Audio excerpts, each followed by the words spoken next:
Hi, what I'm here to show you today is a simple, home-friendly setup to make jewelry, well, in your home. So I'm going to take you through the steps, but this is the same setup that we recommend to our students who take classes at Silvera Jewelry School in person, as well as the kind of setup that our online students typically start with. And it's also the setup that I talked about in my two books, Soldering Made Simple and Soldering Beyond the Basics. Let me give you a tour.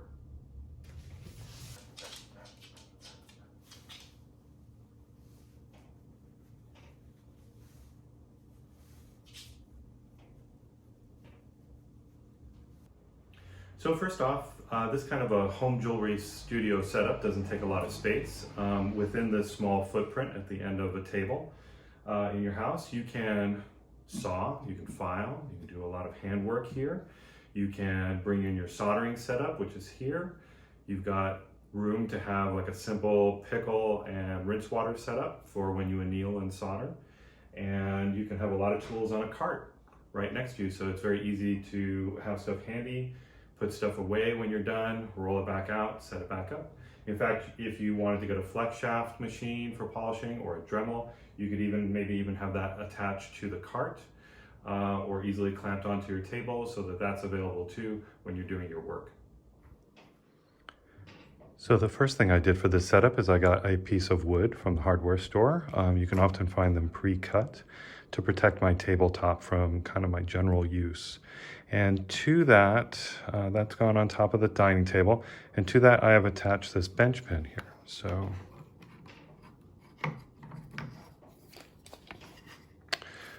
this bench pin comes with its own clamp, which you can use to attach directly to a table. So it goes in like that. And then you can slide that into your setup. Now, if this isn't big enough to fit over, say, this plus your dining table, well, you could use a different clamp. You just don't want, you have to be careful about this part is what I'm trying to say, is that this, any clamp here like this that's metal can leave rings on the bottom of your table, especially if it's a nice table. So what I did was instead I used a separate clamp, like this really easy to use wood clamp. So I can put it on like that, and then just adjust the bottom like so to clamp it to the table and my wood protection right there like that. So this gives me a nice surface to do my hammering and to do my general work with my pliers and cutting and such. And I can even bring the tray on top of here to do my soldering. So, and then over here I have handy everything on my cart. So I've got some stuff for cleaning, I've got my hammers, I've got some files, I've got some miscellaneous hand tools. You can see my saw and such in here, and my pliers lined up right here. So to help preserve your back and your neck while you're working, you want to make sure you're at a good height. So you'll also need an adjustable chair. So this office chair is a good solution.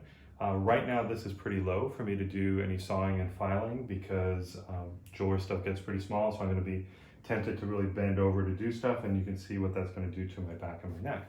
So instead I can just lower the chair down so I'm much closer to the correct height for the work, like that. So this is another option. Instead of really lowering yourself a lot, you can raise the bench pin up, or you can do a little bit of both. So to raise the bench pin up off the dining table, you can either buy a bench pin that includes a riser that you can clamp onto your table, or you could DIY something yourself like this. I just took a wooden box I had sitting around, I clamped the box to the table, I clamped the bench pin to the box, and so this raises it up. You want this top of the bench pin to be just below your clavicles, right? So, and this should be pointing straight into the upper part of your sternum. So that's basically a pretty good height, so that with magnifiers and even with just your basic sight, you can see what's going on when you're sawing, filing, and doing close-up work like setting.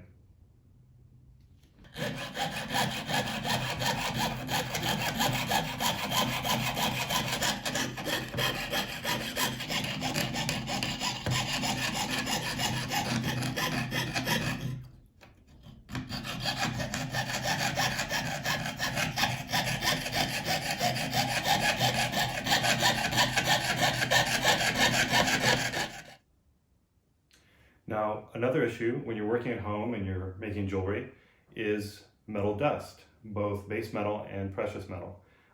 Base metal dust is toxic to the environment, and so it's our responsibility to collect that and make sure that it gets recycled or put in for refining with our other metals. Base metal dust is copper, brass, nickel, etc., the cheap metals. Now, you also don't want to be losing your precious metals. Like if you're working in sterling silver, that's money that's falling down in your lap and on the floor. And so anything that gets on the floor, any dust around here should be collected and put into a container. And when you have enough of it, you send it in for refining so you can get some money back, but you're also doing your part to preserve all that precious metal in the system so it keeps getting reused and recycled. So there's a lot of quick solutions you can do for a setup like this where you can capture that dust. So you can have a piece of leather, leather is really nice because it's smooth, it's a little bit easier to clean the dust out of. Or this is even just an old pillowcase, or it could be an old towel that's fairly smooth that I can just kind of clamp here and pull out for me to capture the dust when it falls. So you just have to remember that it's in your lap when you get up, and just kind of put it like that when you go, and bring it back when you sit down. You can clamp your apron instead to the table. You really have to remember that you're clamped to the table before you stand up with that, so make sure it's easy to take your apron off. But this will also be good for when stones drop, or any little bits of metal and stuff that you want to recover. You can even rest a tool in there. So just some kind of a sweeps apron that can hang down there to help you capture those bits of metal is a great idea and responsible. Another thing you can do to protect your house while you're working on jewelry is to just have a cheap mat like this that you can get at most department stores, and you just have that under where you're working in case something hot should fall. Then it hits the mat instead. Also, the mat can be preserved and collected to eventually send into a refiner as well, because if that accumulates a lot of silver dust in that mat, they can burn it up and get the dust. But mostly it's there to protect your floor while you're working, and it's inexpensive. When you're ready to solder, you can either take off the bench pen or leave it on, and you can bring your soldering setup closer. This is a nice simple setup for soldering. You've got a nice area to work in, and you're protecting the wood and the table from the fire by using something underneath that's going to insulate it, like a baking tray or a ceramic tile, something easy and convenient. We also have on our website free videos that go through and review how to set up to solder at home and how to use the butane torches to work at home. And butane torches are very home friendly. You can use them to make creme brulee, you can use them to make jewelry and do a lot of different projects.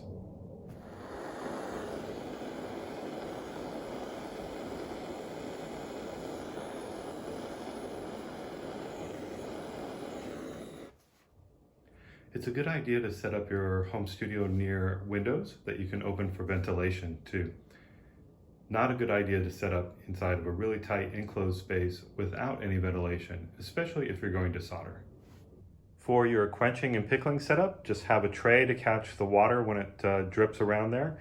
And you want a bowl with your pickle solution. This has citric pickles, so a very home-friendly biodegradable pickle. And this is rinse water for quenching when you're soldering and also when you're taking stuff out of the pickle.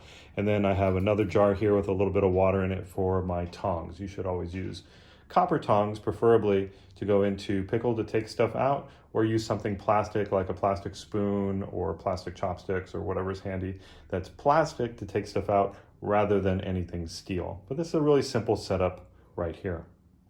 You will, just periodically you want to make sure that the water here is heated for the pickle. Pickle, when it's hot, works faster. If you can't keep it heated, it'll just work more slowly. It'll still do its job, but it'll just go slower. Another inexpensive option is just to use a small 1-quart crock pot for your pickle. So you can keep your pickle in here, so it'll keep it nice and hot for you while you're working.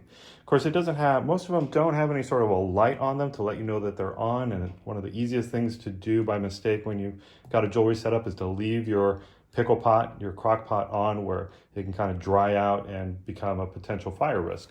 So I recommend getting one of these. It's called a countdown timer, and it's got a plug there, so you plug your pickle pot into there, And then when you click this button, when it's plugged in, you'll be able to set it for 1, 2, 4, or 8 hours, and it'll shut itself off automatically.